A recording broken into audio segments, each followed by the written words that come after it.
All right, in this tutorial, we're going to make a Helios style sunrise or sunset, depending on your time of day, in Illustrator. Super simple, just uses the circle tool, the rotate tool, some of the Pathfinder tools, the eyedropper tool, and some of the color tools. And it looks just like this.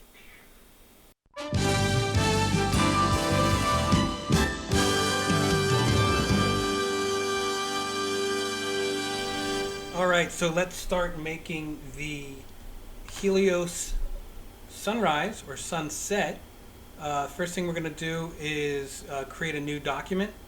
In Illustrator, I go 1920 by 1080. It's completely up to you as to what size you want to work with.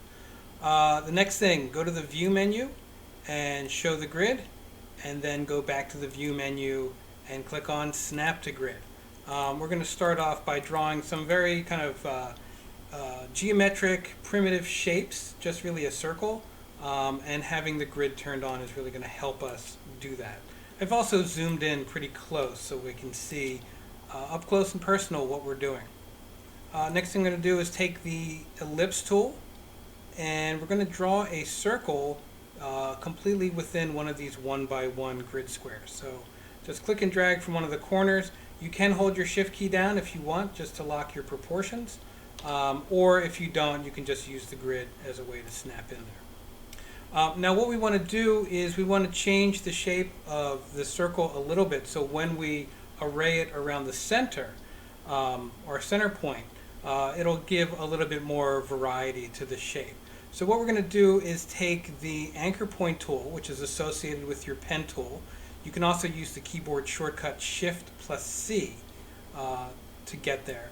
And all we're going to do is just click on the top anchor point of this circle to convert it from a curve point to a corner. So what this is going to do is just change this shape along this curve a little bit, and then as we array it around, it'll just give us a little bit more variety. Now the next thing that we want to do is take this circle and give it a fill color. I'm going to start with something like a little orangey right now. I'm just picking this off my swatches. Something lighter works best for this. And then I'm going to change my stroke to none. So now what I want to do is I'm going to array this around a center point, which is the bottom of this circle. And I'm going to do that using the rotate tool. So when I click on the rotate tool, you'll notice that a little crosshair pops up in the center of the object that's selected. And what I want to do is I want to move the center where it rotates from the center of the object to the bottom of the object. So what I'm going to do is I'm going to hold my Alt key down, or if you're on a Mac, you can hold your Option key down, and I'm going to click at the bottom point of this circle. And what that does is it anchors me, it makes the rotation point at the bottom of the circle, but it also brings up our rotation dialog box. Now we're going to make 18 copies of this that are rotated around the base. So I'm using the angle 20 degrees, and that'll give us kind of perfectly 18 copies. And now instead of clicking on OK, what I want to do is click on Copy. So now I have a copy, exact copy of that modified circle that's rotated around the bottom point. Now what I want to do is I want to repeat this transformation. And a shortcut to doing that is to go to the Object menu and transform again, or you'll see that you can also do Control plus D, or if you're on a Mac, Command D. So I'm going to click on this first time, Control D, for all the subsequent ones. And I'm just going to keep hitting Control D until it rotates around the center, and I have a total of 18 copies. Now if I click on this, you'll see that there's individual copies here. The next thing I want to do is I want to change the opacity setting for this so I can actually see all the individual components of it. And what I'm going to do is go to my transparency panel, and if you can't see it, you can go to the window menu and click on transparency. And I want to change, I've selected everything, and I want to change the transparency from normal, and I'm going to change it to screen. So what that does is it uses the screen transparency setting and allows me to see where everything overlaps, and where it overlaps multiple times it gets lighter and lighter and lighter. Alright, so still we have our modified circles that are causing this cool overlap, but what we want to do is we want to make this a semicircle, and we're also going to make it into an actual circle shape. So what we have to do is prepare this before we go forward with those further transformations. And what I want to do is use the flatten transparency feature to break this into individual components. So if you go to the object menu, about halfway down you find flatten transparency. And what this is going to do, and you can pretty much ignore everything in here, but what you can do with this is everywhere that it overlaps, it's going to make its own discrete shape. So go ahead and click on Object Menu, Flatten Transparency, and we're just going to click on OK. All right, and so right now these are all individual pieces. Now you can't see that because it's grouped together, but we'll see that in a moment. Now the next thing that we want to do is we want to make just the top half of this Helios visible. So we're going to use a rectangle to define that particular area. So I'm drawing a rectangle over top of just the top half of that area of this Helios. And I'll know that I'm at the halfway point because I base this around just the grid, and so you can see that this line here is the halfway mark.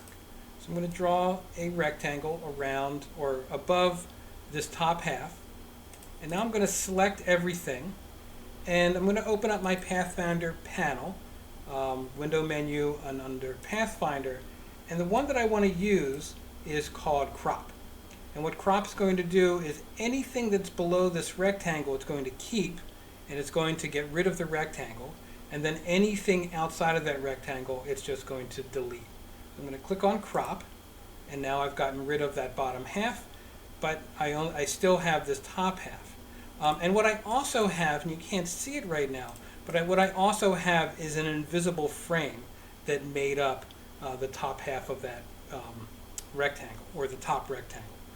So what we want to do is select this object, which is now all grouped together, go to the object menu and ungroup, and now I can click and find this rectangle and delete it. It's not a big deal if it's still there, but it just helps to tidy things up. Now the next thing that we want to do is we want to make a semicircle out of all these shapes. And we're going to use the crop tool to do that as well. But before we get there, we want to turn off Snap to Grid for this next step. So go to the View menu and click on Snap to Grid. I'm going to explain in a second why I want to do that, but I'm zooming in here. And what I want to do is I want to make sure that the semicircle is attached to this particular point. And as you can see, it's not completely aligned with the grid. So if I had Snap to Grid still turned on, I would never be able to land right here when I'm drawing my circle or my semicircle. So I turned off Snap to Grid. The next thing I'm going to do is go back to my Ellipse Tool. I'm going to move to the center of my array here. And what I want to do is hold down the Alt or Option key, and I'm going to begin dragging out a circle, and I also want to hold Shift down. And Shift is going to ensure that my the ellipse that I'm drawing is an actual circle and not an oval. And as I get close to that point, you can see it begins to snap in to that intersection. And you can see that Illustrator is also giving you a little tip as to when you're in that intersection or when you're at that anchor point. So I'm going to draw this out, and you can see there's even a magenta line that appears that'll help you line things up to that circle. So here I am, I've perfectly landed on that point, and now the next thing I want to do is I'm going to select everything again, and I'm going to go back to the crop tool, and again anything that's below this circle that's inside of it will be kept, and anything outside of it will be deleted. And it's also going to keep this semicircle, this invisible semicircle down here, so we'll have to make sure to delete that when we're done. So I'm going to go ahead and click on crop, All right, so now everything has been deleted, still all grouped together. So I'm going to go to the Object menu and ungroup, and then with my black arrow, I should be able to select that bottom semicircle and delete it. Now I want to do some work with the color. Now you may really like these colors, but I want to make these a little bit brighter. And I also want them to go from, for me, I want this to go from kind of a brighter orange to something a little bit more yellow as it gets to the center. So what I'm going to do is I'm going to click on one of these outside shapes, and I also want to select anything else that's that same color. Now I could hold my shift key down and click through and do that, but then it gets a little tedious, and especially as we start to get to these inside shapes, it's going to get even more tedious. So let me show you a shortcut. So I'm going to select this shape, go to the Select menu, Same, and we want the same fill color. And now that's going to select all of these kind of darker yellow colors. I'm going to switch to my fill color, and I'm going to make this the orange that's here in my swatch panel. All right, so now I want to move on to that next layer of petals or diamonds, and I'm going to do the same thing. I'm going to select this first one down here in the bottom left, select, same, fill color, and now I'm going to take my eyedropper tool, and you can use the keyboard shortcut of I to do that, and I'm going to click on this orange color just to ensure that I have the same color. And in my color panel, and if that's not showing, go to the window menu and click on color, and also make sure that you have RGB selected. I'm going to just change the green slider to start to favor a little bit more yellow. And then I'm going to move on to that next diamond shape. Okay, same steps. Select this one, select menu, same, fill color. Take the eyedropper, select that last color, and then in the color panel, just start to slide that closer to yellow inside the green slider. And the next one, select, same, fill color, eyedropper with the last color that you just made, and modify that down to a little bit more closer to yellow. And then finally this last one, same exact thing.